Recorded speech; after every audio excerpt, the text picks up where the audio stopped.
if you don't speak Wookiee, that's Wookiee for. I can't wait to share with you the things that I love from this year's Star Wars Celebration in Chicago. Here we go right now. The things I love, the things I love, be one of the things I love.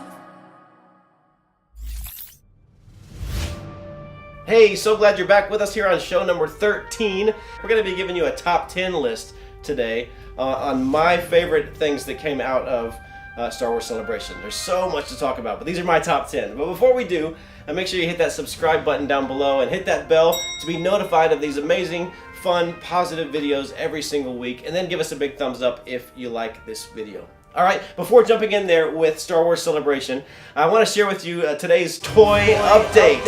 I've been working on this MOC for a while now. I've been building these pieces that go in Tatooine, that specifically go in Mos Eisley from A New Hope, and I feel good about this. It's the first kind of rendition of it. I'm going to be building it out a little bit more, but let's start here with the cantina. I showed this to you a few weeks ago. Built this cantina. It's the newer version that just came out this past year, but it was missing a wall here, and so I wanted to build a wall, and then eventually I'm going to build a roof on top of it and get that going.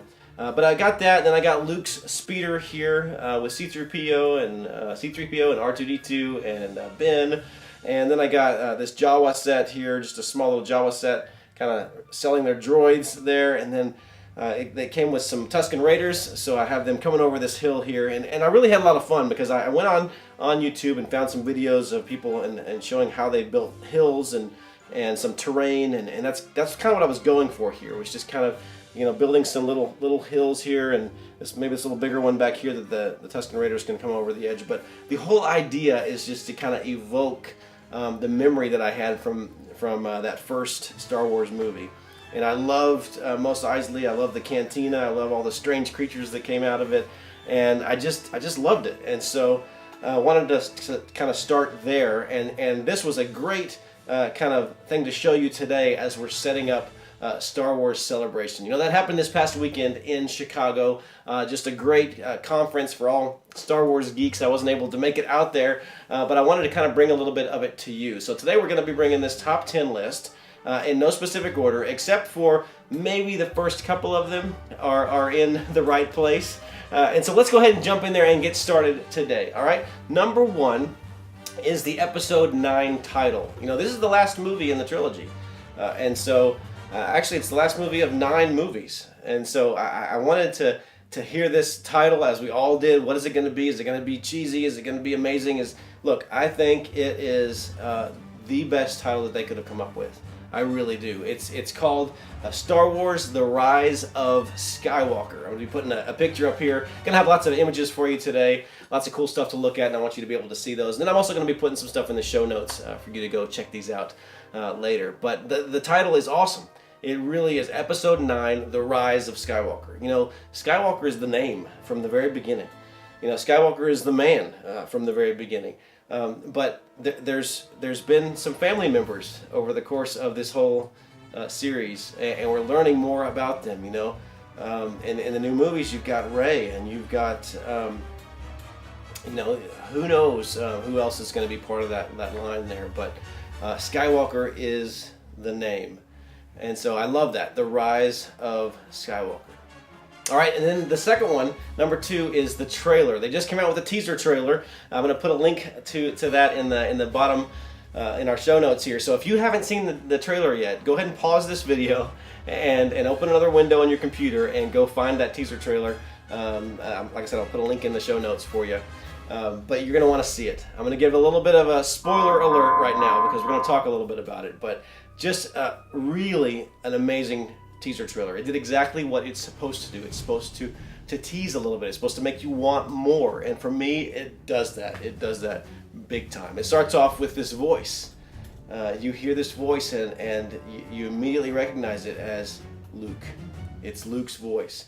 And then, you know, as it goes on, so many things that we could talk about. But the things that hit for me, look, it's got Lando in it. Lando is flying the Millennium Falcon. At least you assume he is. Looks like he's having a great time. And then at the end of this teaser trailer, you've got this big cackling laugh. And I think it's Palpatine.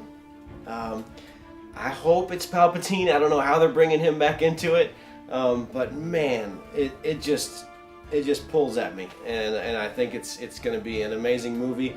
But this teaser trailer does all that it's supposed to do. So the title, Rise of Skywalker, and then the trailer, and then number 3, The Mandalorian.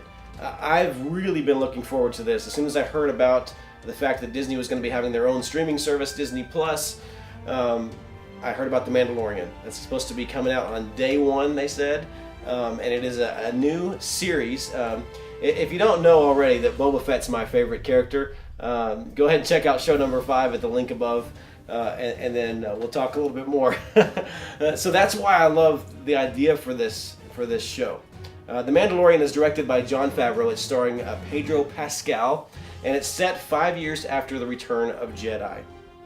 And Pedro Pascal plays a bounty hunter, and he looks a lot like Boba Fett. You kind of imagine, as Jon Favreau, the director, said, imagine kind of a Western set in the Star Wars universe. You know, Favreau wanted Pascal to have a lot of Clint Eastwood in his character. And so I'm kind of getting that vibe from the images that we've seen. I'm going to show you some of those here. And like I said, he looks similar to Boba Fett. It just looks really, really cool. And the fact that we've got a live-action television show from the Star Wars universe is going to be really cool. I'm excited about it. And like I said, it's on Disney Plus, which comes out in November. I believe the date is November 12th. And it's going to be $6.99 a month. Look, that is way less than Netflix and some of the others are priced at now. And so $6.99 a month or $69.99 a year to get that show. Plus, we can talk all about Disney Plus at another show because there's a lot to talk about there. But you can check it out online before we get to that. All right, number 4 is the Mandalorian gunship. You know, the Slave One was Boba Fett's ship, and love that, Slave One. But the Razor Crest is the Mandalorian's ship, and that's a pretty cool name. Here's the ship. It looks really awesome.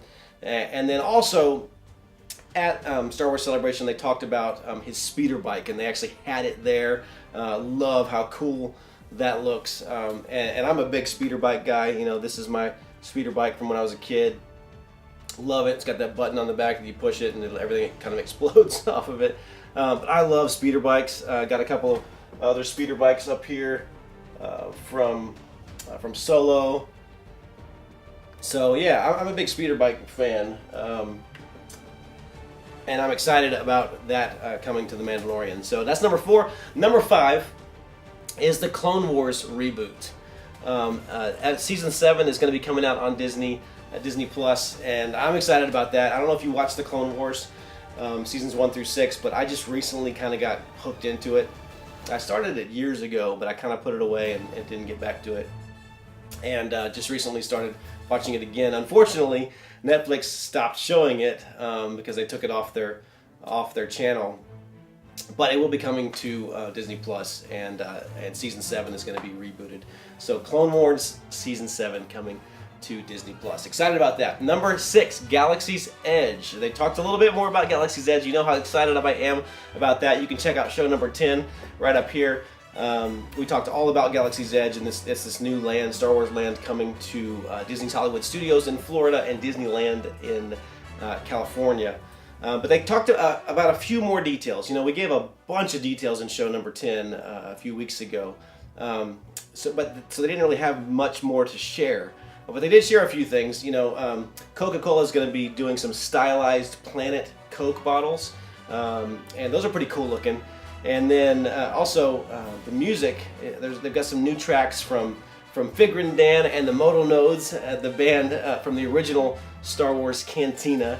And then also, this was kind of the biggest reveal for me that I loved about Galaxy's Edge, and that is that John Williams came back to score the land. So when you walk into Galaxy's Edge at either one of those parks, the music that you hear is going to be John Williams music. And I'm a big John Williams fan, not just from his Star Wars scores, but all the music that he's done for all kinds of movies. We've all heard his music, and it's very iconic, and it's very fitting to have him come back and do the music for Galaxy's Edge. So I'm excited about that, really excited about that. Number 7, Resistance Season 2 is on the Disney Channel. And I recently kind of got into Clone Wars, and then started watching Resistance and Rebels. And Resistance really kind of hooked me in. You know, the thing I love about it is that one of the things I love about it is that the animation is just a little different than what you normally would see. It's kind of got an anime quality to it. Kind of got a watercolor look to it. It's really cool, really cool. Great show. So it's going to be season 2 on the Disney Channel. Got Kazuda and Poe. Poe Dameron is in there, and Kazuda's the main character, but he's kind of under the tutelage of Poe, and then Kaz and Princess Leia Organa. So General Leia Organa, I should say. But yeah, excited about Resistance Season 2 coming out. And then Star Wars Jedi Fallen Order is number 8 on our list. Now, I'm not a huge gamer, but I remember when I first got married, we went on our honeymoon and got our first computer. It was a Macintosh Pro Performa. It had 1 gigabyte hard drive. This was a beast. But I remember getting the Millennium Falcon game on that computer when we bought that computer. It was kind of a must for me. We had to get the Millennium Falcon game that I played with my mouse, and loved that game. And so I'm excited about Star Wars Jedi Fallen Order coming out. It is a single-player video game. It's an immersive story, no multiplayer. It's just one player. But by doing that, they really immerse you into the story. And so I'm excited about this. I'm going to have to figure out how I'm going to play it, because I'm a Nintendo guy too. I don't have a PlayStation or an Xbox, which it'll be coming out on both of those. And then it'll also be coming out on PC. So maybe I'll have to find a friend that's got those and see if I can figure out how to play it. But the trailer is in the show notes down below, and it's pretty cool. And so you want to check that out. Excited about that. Number 9, 20th anniversary of Lego Star Wars. Lego Star Wars all started back with the Phantom Menace, you know, when the prequel started in '99. And you know, a fun fact here, you know, what was the first molded Star Wars head for a minifig? It was Jar Jar Binks. Imagine that.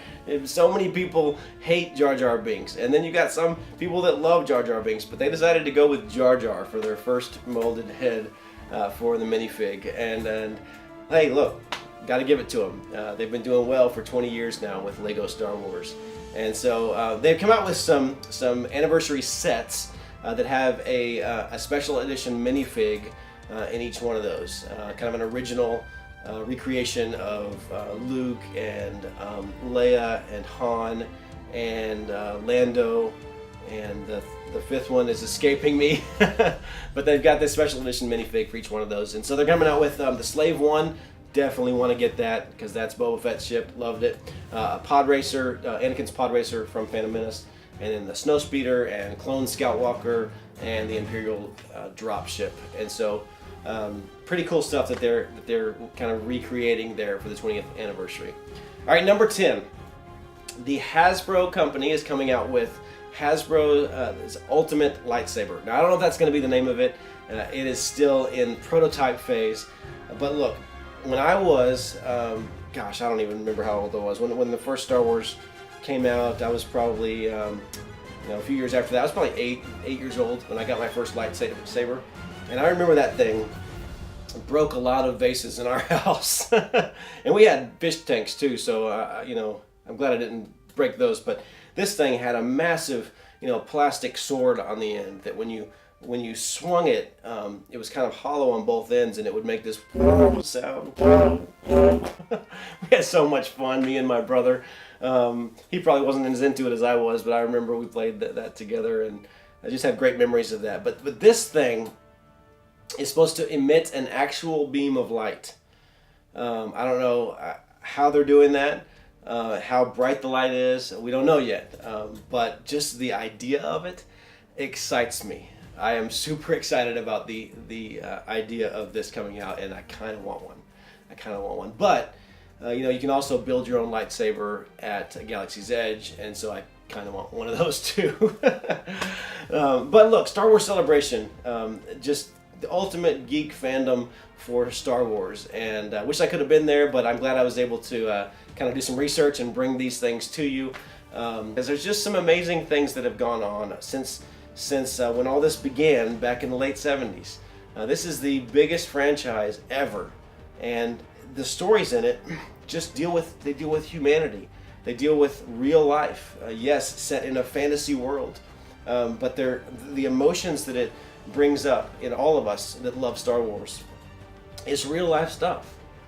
Real life stuff, love and loss and family and betrayal and just compassion and just all kinds of things that we deal with in our everyday life. And it just happens to be in space and have some cool creatures and some cool speeders and ships and various things. Just some things that I've loved since my childhood. This is my childhood, and so I'm glad that in my adulthood I'm able to continue to kind of continue playing with some of these things and get excited about it, even to this day. All right, well, that's it for today. I hope you've enjoyed this top 10 list from Star Wars Celebration in Chicago. If you're new to this channel, make sure you hit that subscribe button and hit that bell to be notified of these fun videos every single week. We're going to be talking about all the things that I love, from Lego to Star Wars to Disney to just music, just all kinds of things. And so you'll make sure you check these videos out every single week when they come at you.